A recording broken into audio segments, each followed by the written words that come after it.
नमस्कार, आप देख रहे हैं नीडर चैनल आर या पार न्यूज यस आर। तो मेरे भी मन में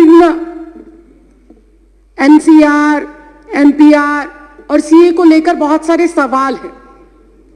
अध्यक्ष जी, जब मैं इसके बारे में पढ़ रही थी और जब अपने साथी सदस्यों को सुन रही थी तो मुझे ऐसा लग रहा था कि इस देश के अंदर इस समय एक ऐसी सरकार चल रही है जो बहुत कंफ्यूज है, जो बहुत अज्ञानी तरीके से, अनजान तरीके से, उसे पता ही नहीं है कि देश को किस ओर लेकर जाना है, देश के लिए क्या जरूरी है, देश के लिए कौन से मुद्दे महत्वपूर्ण है, देश के लिए कौन से कानून महत्वपूर्ण है।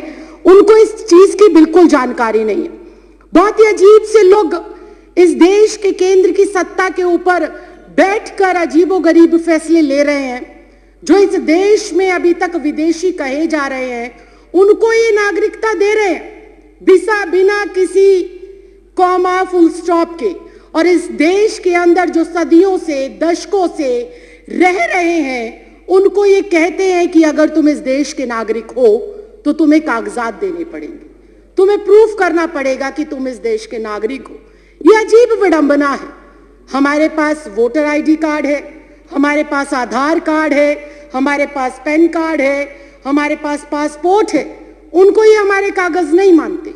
जिस वोटर आईडी कार्ड से इनको सत्ता में चुनकर भेजा गया, जिस वोटर आईडी कार्ड से ग्राम पंचायत हो, निगम का चुनाव हो, विधानसभा का चुनाव हो या देश की सर्वोच्च संस्था लोकसभा का चुनाव हो, जिस वोटर आईडी से देश के 128 करोड़ लोग इनको चुनकर भेजते हैं, उस वोटर आईडी कार्ड को भी ये हमारा सबूत के तौर पर मानने को तैयार नहीं।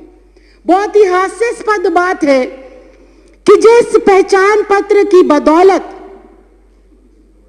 एक तड़ी पार व्यक्ति इस देश का गृह मंत्री बन जाता है, जिस मैंने नाम नहीं लिया, मैंने नाम नहीं लिया, मैंने नाम नहीं लिया, मैंने नाम नहीं लिया, मैंने नाम नहीं लिया।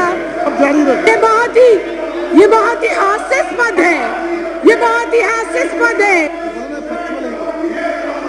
ये ऑन रिकॉर्ड है, ये ऑन रिकॉर्ड है, ये ऑन रिकॉर्ड है, ये ऑन रिकॉर्ड है। मैंने नाम नहीं लिया। आप अपना भाषण जारी रखिए ना। मैंने नाम नहीं लिया। आप अपनी बात जारी रखिए। मैं अध्यक्ष जी यही कह रही हूँ, मैं अध्यक्ष जी, आप मेरी तरफ उंगली ना करें, मेरी तरफ उंगली ना करें। सारे प्रिविलेज का मामला है। पहले उन्होंने मेरी तरफ उंगली करी क्यों? अपनी बात कैसे रही है? अध्यक्ष जी, मैं बहुत शांति से और शालीनता से ये कह रही हूँ कि जिस पहचान पत्र की बदौलत एक आम साधारण नागरिक एक तड़ी पार को चुनकर देश का गृह मंत्री बना सकता है। आगे बढ़िए। एक चाय वाला, एक चाय वाला, एक चाय वाला, एक चाय वाला, एक चाय वाला, एक चाय वाला इस लोकतंत्र के अंदर एक वोट के अधिकार से सीधा चाय वाले से प्रधानमंत्री बन जाता है। उस वोटर आईडी कार्ड की कोई अहमियत नहीं। क्या बात करते हो, क्या बात करते हो? और मैंने किसी का नाम नहीं लिया। आपको कोई आपत्ति है? आप माननीय अध्यक्ष जी से बात करें। आपको कोई आपत्ति है? आप माननीय अध्यक्ष जी। तड़ी पार कौन है? तड़ी पार कौन है? तड़ी पार कौन है? चाय वाला कौन है? तड़ी पार कौन है? तड़ी पार कौन है? चाय वाला कौन है? मैंने कुछ नहीं कहा, मैंने किसी का नाम भी नहीं लिया। आप क्यों इतना आग बबूला हो रहे हैं? इतना आग बबूला क्यों हो रहे हैं? इतनी गर्माहट क्यों? इतनी गर्माहट क्यों? क्यों इतनी मिर्ची लग गई? क्यों इतनी मिर्ची लग गई? आपको इतनी दिक्कत क्या हो गई? आपको इतनी परेशानी क्या हो गई? मैंने तो किसी का नाम भी नहीं लिया, मैंने किसी दल का नाम नहीं लिया, मैंने किसी व्यक्ति विशेष का नाम नहीं लिया। राखी जी, आप अपनी बात पूरी करिए। राखी जी, आप उधर इशारा मत करिए। नहीं, मैं समय कट करके बैठा रहा हूँ। आप इशारा करके बात मत करिए। मैं अध्यक्ष जी आप मुझसे 2 मिनट के अंदर, आप कोई सफाई ना दीजिए लेकिन अपनी अगर बात विपक्ष पे। ऐसे आप टीका अपनी बात टिप्पणी पूरी- करेगा, आप बोलते रहिए ना, विपक्ष टीका टिप्पणी करेगा, कैसे चलेगा? आप बोलते रहिए, अनुशासन नाम की चीज है, आप बोलते रहिए ना, आपको किसने अनुशासन नाम की चीज है, आप उन्हें अनुशासन इशारा सिखाइए। मत करिए प्लीज। मैं अध्यक्ष जी 3 मिनट के अंदर, महज 3 मिनट के अंदर अपनी जो आप मेरा बोलते रहिए, मैं देख रहा हूं। संदेह है और जो मेरे सवाल है और जो मेरा विचार है, मैं वो आपके सामने रख रही हूँ। मैं अपने बातों को दोबारा रिपीट करती हूँ दोबारा रिपीट कि नहीं जब मैं- एक मतदाता, राशि जी, मैं दोबारा रिपीट करने की इजाजत नहीं दे रहा। जब आप अपनी एक बात- मतदाता आगे बढ़िए। अपने मतदान का प्रयोग कर कर मेरे जैसी एक साधारण सी लड़की, 25 गज में रहने वाली लड़की को लोकतंत्र के इतने बड़े मंदिर में भेजता है, तो वो सबसे बड़ा प्रूफ होना चाहिए। बाबा साहब भीमराव अंबेडकर ने वोट डालने का अधिकार सबको दिया, और वो वोट डालने का अधिकार इस बात को सिद्ध करता है कि हम इस भारत देश के नागरिक हैं। मैं सिर्फ इतना कहना चाहती हूं कि 1989 से पहले कानूनन ऐसी कोई प्रतिबद्धता, ऐसी कोई मजबूरी या अनिवार्य नहीं था कि एक कोई भी जो बच्चा पैदा होगा, जो भी व्यक्ति जन्म लेगा, उसका जन्म प्रमाण पत्र बनाया जाए। ऐसी कोई पॉलिसी नहीं थी। जब ऐसी पॉलिसी पहले नहीं थी तो मुझे समझ नहीं आता एनपीआर, एनआरसी और सीए के लिए माँ बाप का जन्म प्रमाण पत्र हो अनिवार्य, ये किस बिहाफ पर लिखा गया, ये बिल्कुल समझ के परे।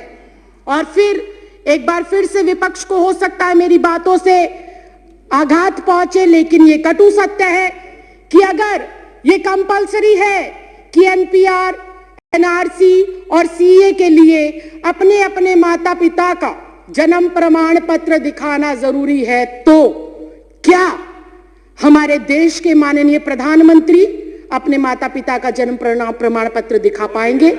क्या हमारे देश के माननीय गृह मंत्री अपने माँ बाप का जन्म प्रमाण पत्र दिखा पाएंगे?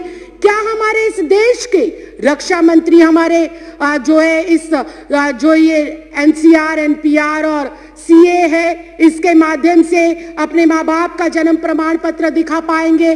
क्या इस देश के माननीय राष्ट्रपति अपने माँ बाप का जन्म प्रमाण पत्र दिखा पाएंगे?